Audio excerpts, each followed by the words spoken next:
If you loved me, you'd let me sleep with other men, she demanded. So I dumped her on the spot. The guy she chose ghosted her in 3 weeks, and now she says she made a horrible mistake, begging me to come back. Hey viewers, before we move on to the video, please make sure to subscribe to the channel and hit the like button if you want to see more stories like this. Thanks. The ring was in my sock drawer, hidden inside a hollowed-out copy of The Count of Monte Cristo. It was a simple, vintage-style cushion cut, the exact one she'd pointed at in a shop window 6 months ago, before she changed. If you'd asked me 4 weeks ago, I would have told you I was the luckiest guy in the world. My girlfriend Sarah and I had been together for 4 years.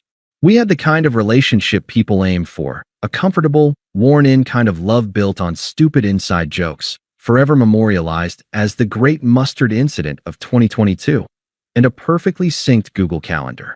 I'm an architect. I build things to last. I design foundations, support structures, and futures. I was doing the same with us. I had the ring. I had the 5-year plan. I even had a secret folder on my desktop with Zillow listings for houses just outside the city, the kind with a small yard for the dog we said we'd get. Then, about 2 months ago, Sarah started her Ascend seminar. It was one of those weekend-long, $1,000 self-actualization workshops run by some guy with a man bun and a messiah complex. His name was Liam. I'd seen a picture of him on her new, aggressively spiritual Instagram feed. He looked like a guy who sold counterfeit Yeezys and called himself a thought leader. At first, I was supportive. She'd been laid off from her marketing job 6 months prior, and it had hit her hard. I remember her sobbing into my chest, her confidence shattered.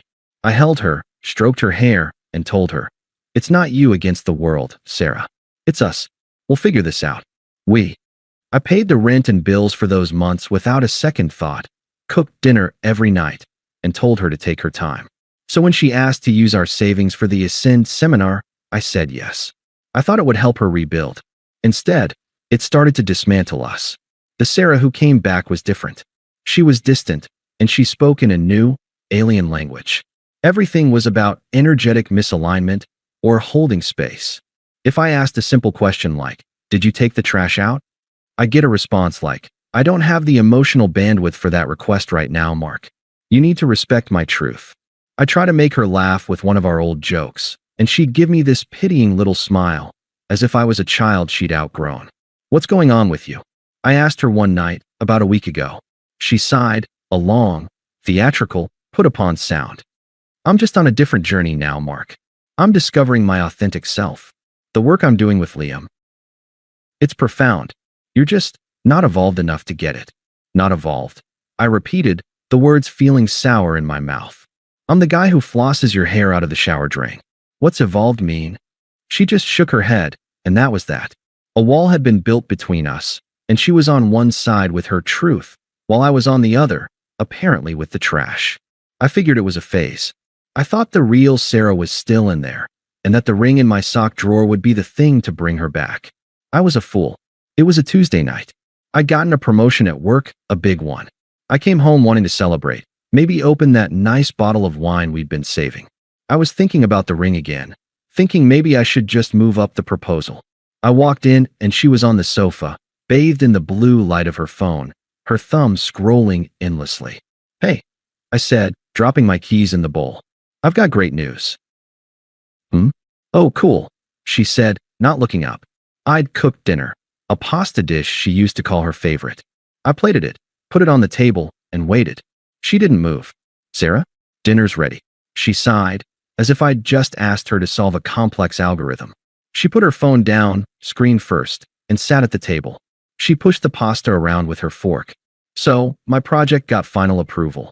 I started, trying to inject some life into the room. The partners pulled me aside and, "Mark," she interrupted, her voice flat. "I need to talk to you about my journey." I stopped, my fork halfway to my mouth. "Okay, what about it?" "My journey," she said, "and our relational container." I blinked. Our what?" "Our apartment. Our relationship, Mark. The structure of it." She took a deep breath, and I could see her visibly trying to arrange her face into a look of serene, condescending wisdom. It was the face she used when she was about to explain her new discoveries. "The work I'm doing with Liam is about breaking down restrictive, Patriarchal structures, she said, as if reading from a script. Monogamy is one of those structures. It's based in ownership, in fear. It's not based in abundance. My stomach went cold. I put my fork down. Sarah, what are you talking about? I'm talking about my truth, she said, her voice gaining a bit of an edge. I've developed a deep, an energetic and intellectual connection with Liam. He sees my true self. He's my guide in this. The air left my lungs.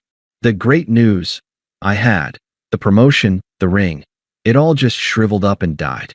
Are you? I had to force the words out. Are you asking me if you can sleep with him? She scoffed. A sharp, ugly, impatient sound. God, you're so reductive, Mark. It's not sleeping with him. It's an expansion. It's about me being allowed to explore all facets of my being without being caged. Honestly, it would be good for us. It would make me a better, more fulfilled partner for you. The logic was so twisted, so utterly self-serving, I couldn't speak. I just stared at her. I stared at the woman I'd held while she cried about a layoff, the woman I was planning to build a life with, and I felt nothing. It was like a switch had been flipped. The warmth was just gone. No, I said. My voice was quiet, but it cut through the room. What? The answer is no. That's a deal breaker, Sarah. I'm not evolving into that. Her zen facade didn't just crack, it exploded. Her face, which had been set in that smug, serene mask, twisted into something ugly and furious. This was the real Sarah, the one who'd been hiding behind the buzzwords. This is exactly what I'm talking about, she snapped, her voice rising. Your insecurity. Your control. You're trying to cage me. You're trying to own me just like you own this apartment, just like you own everything. I'm not trying to own you, Sarah. I just don't want to be in an open relationship. But it's what I need to be happy. It's what I need to be fulfilled, she yelled, standing up now. You don't get it.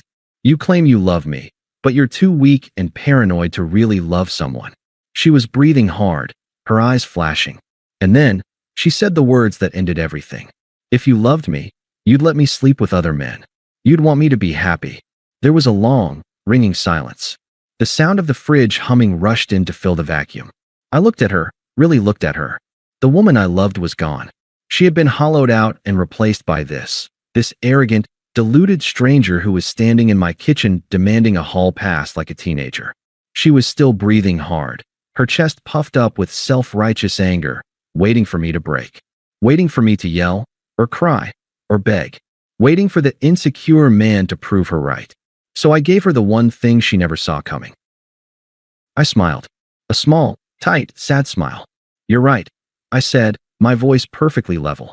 Her face instantly relaxed, shifting into a smug, victorious look. She thought she'd won. See, she said, her voice dripping with condescension. I knew you could understand. I knew you could evolve if you just… No, I cut her off. The smile was gone. You're right that I don't love this version of you. I don't even know this version of you. The woman I loved wouldn't need to hurt me to be happy. She wouldn't call loyalty a cage. So we're done, Sarah. Her smugness vanished, replaced by a baffled, almost comical shock. What? She sputtered. What did you just say? We're done. Over. You're free. You can go expand and explore with Liam or whoever else you want. You can be as fulfilled as your heart desires. But you're not going to do it while living in my home and calling yourself my girlfriend. I stood up, walked to the closet, and grabbed my jacket and my gym bag, which was already packed from the morning. You're dumping me? She stammered, as if the concept was foreign. You're throwing away 4 years because you're insecure? Because of one little request. I'm not insecure, I said, zipping up the jacket. I just have self-respect. And you just told me I'm not enough. I'm choosing to believe you. Mark, you can't be serious. You're making a huge mistake. You made the choice, Sarah. You just didn't have the guts to call it a breakup. So I'll do it for you. I pulled my keys from the bowl by the door. I'll stay at my brother's. I want you out by the weekend. Leave your key on the counter. Mark, wait, she shrieked, the anger and panic finally mixing. You're just going to walk out? You'll be back. You'll be begging me to come back in a week when you realize what you lost. I paused at the door, one hand on the knob, and looked back at her. The pasta I'd cooked was getting cold on the table. The bottle of wine I'd bought to celebrate was still on the counter. The only mistake I made, I said, my voice dead calm, was wasting my money on the ring in my sock drawer. I didn't slam the door. I closed it quietly, clicked the deadbolt, and walked away. I heard her scream my name from the other side, a muffled, furious sound. I just kept walking and never looked back. The first few days were numb. I operated on a cold, clinical autopilot. I called my brother, who just said, "Her loss, man. My couch is yours." I called our landlord and explained that my tenant was moving out, and I needed to start the paperwork to have her removed from the lease.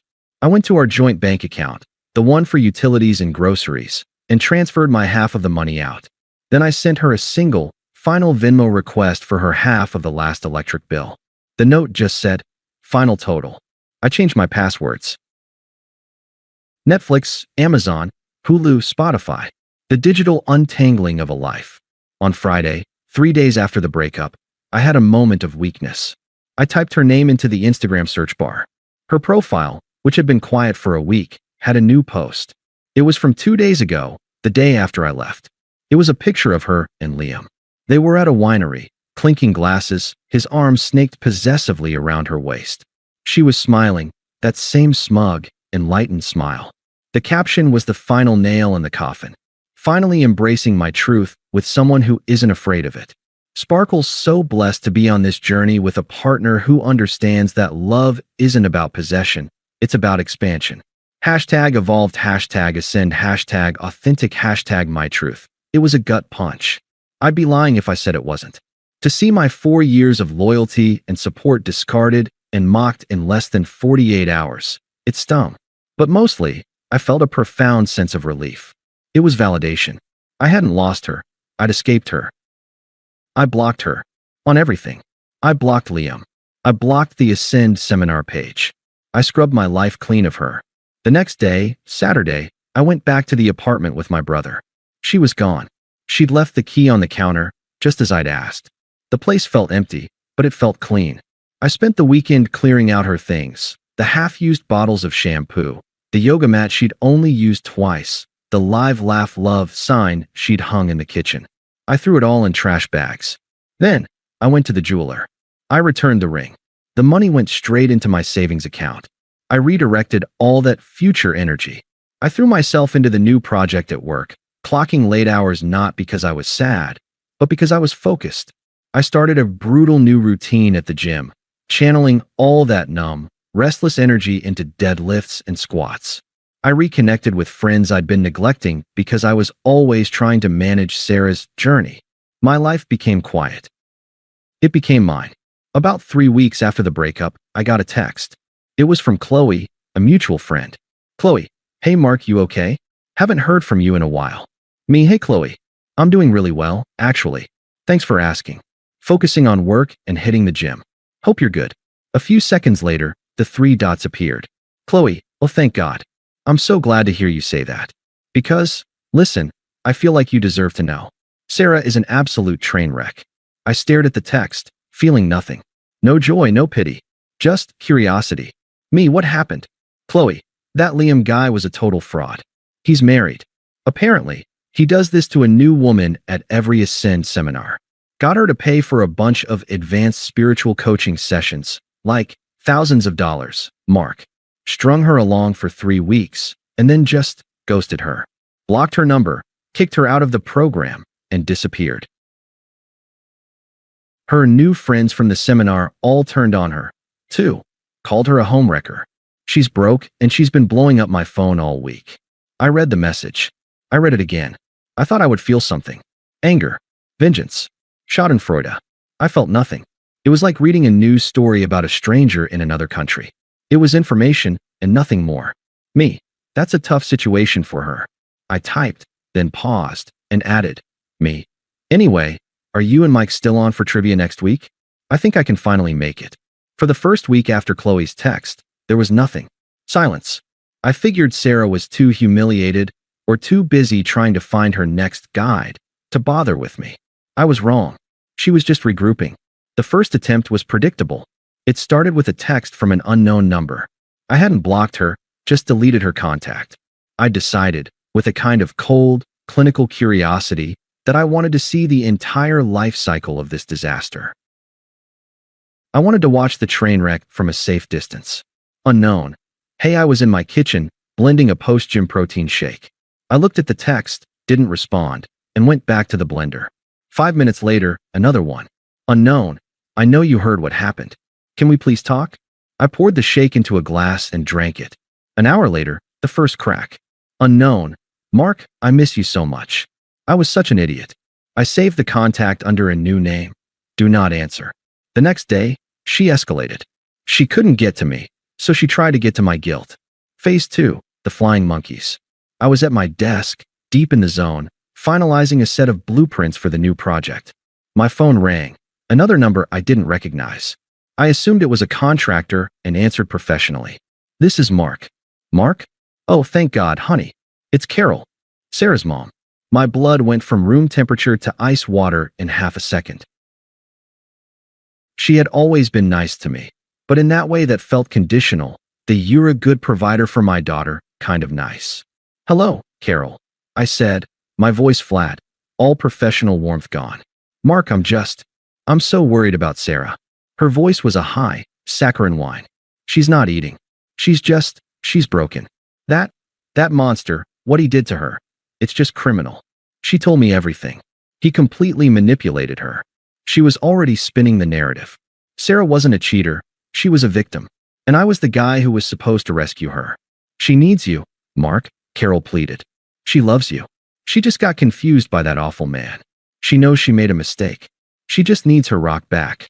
I leaned back in my chair, looking at the blueprints on my screen. The solid, logical, predictable lines of a foundation. I'm sorry she's having a hard time, Carol, I said, my voice as cold and hard as concrete. But that is not my concern anymore. Our relationship is over.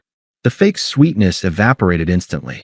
Not your concern, she snapped, her real voice, sharp and entitled, finally coming out. After everything we did for you? After we treated you like family? You're just going to abandon her when she's at her lowest? When she's been abused? What kind of man are you? I didn't justify. I didn't argue. I didn't explain.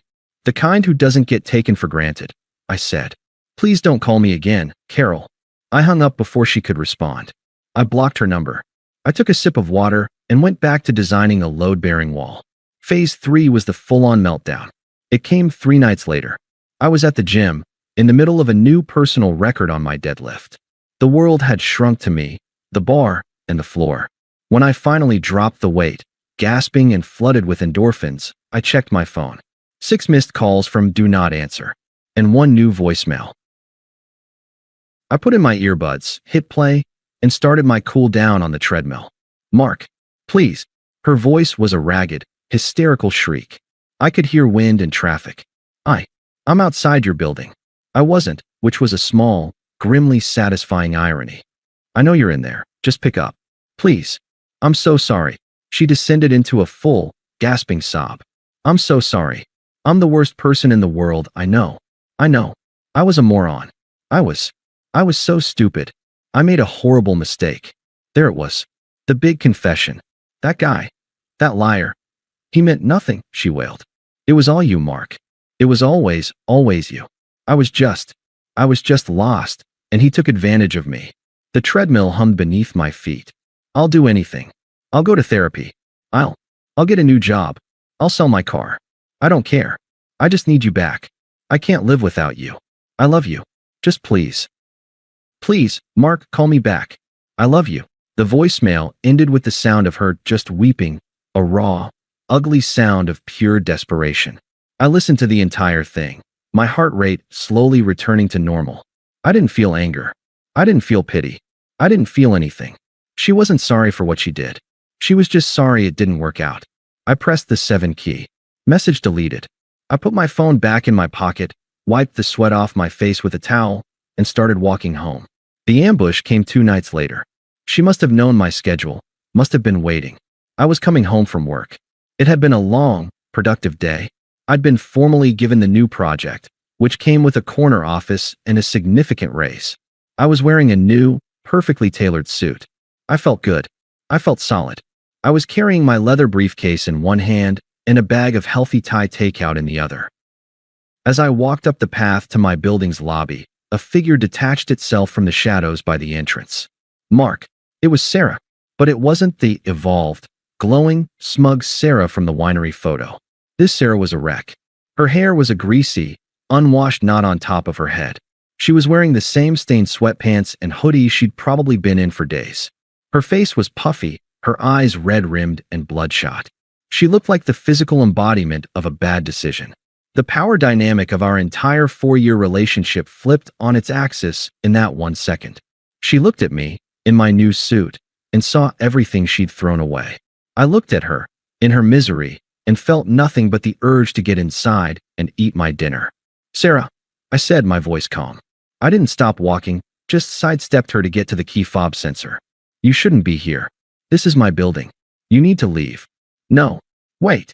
She lunged and grabbed my arm, the one holding my briefcase. Her grip was weak, desperate. "Please, just look at me. Mark, look at me." I stopped. I turned. I looked. "I'm looking, Sarah. I'm a mess," she cried, fresh tears starting to spill. "I'm broken. Don't you even care? Look at what he did to me. Look at what he made me do." "No," I said, my voice quiet but absolute. "He didn't make you do anything. You did this." I gently, but firmly, detached her hand from the sleeve of my suit. "But I love you," she insisted, her voice climbing back toward hysteria. "That's what I'm trying to tell you. I made a mistake, the biggest mistake of my life. But I love you. I'll prove it. Tell me what to do, and I'll do it. Anything, Mark.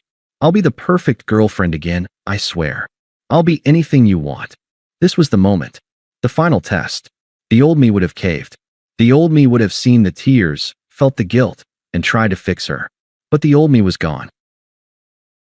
I'd buried him under a pile of deadlifts and new blueprints. "I'm happy now, Sarah," I said, and the simplicity of the statement hung in the air between us. "What?" she whispered. "I care about my peace. I care about the life I've built since you left." I looked her dead in the eye, my voice devoid of all emotion. "What you're feeling isn't love. It's regret. And you're not crying because you miss me. You're crying because your plan B failed." She recoiled, as if I'd slapped her. "No, that's not true. You already told me the test for love, Sarah," I said, cutting her off. "You gave me the rule, remember? In our kitchen. You said, if you loved me, you'd let me do what makes me happy." I gestured to my suit, to the secure glass door of the lobby behind me, to my life. "I'm happy now. My life is quiet. It's stable. It's mine. So, if you ever loved me, at all, you'll let me be happy." I turned my back to her and raised the fob to the sensor. "And you'll leave." I heard a sharp intake of breath behind me. The tears stopped. I knew what was coming. The zen was gone. The victim was gone. Now, finally, the true colors. You bastard," she hissed, her voice a low, venomous rasp. "You cold-hearted bastard. After everything, you're just nothing. You'll be alone forever. You're not evolved enough to love anyone." I didn't turn around. The sensor beeped, and the heavy glass door unlocked with a soft click. "Goodbye, Sarah." I walked into the bright, warm lobby. The door slid shut behind me, its lock engaging with a final, definitive thud. I didn't look back to see her standing in the dark. I didn't need to. I walked to the elevator, pressed the button for my floor, and pulled my phone out.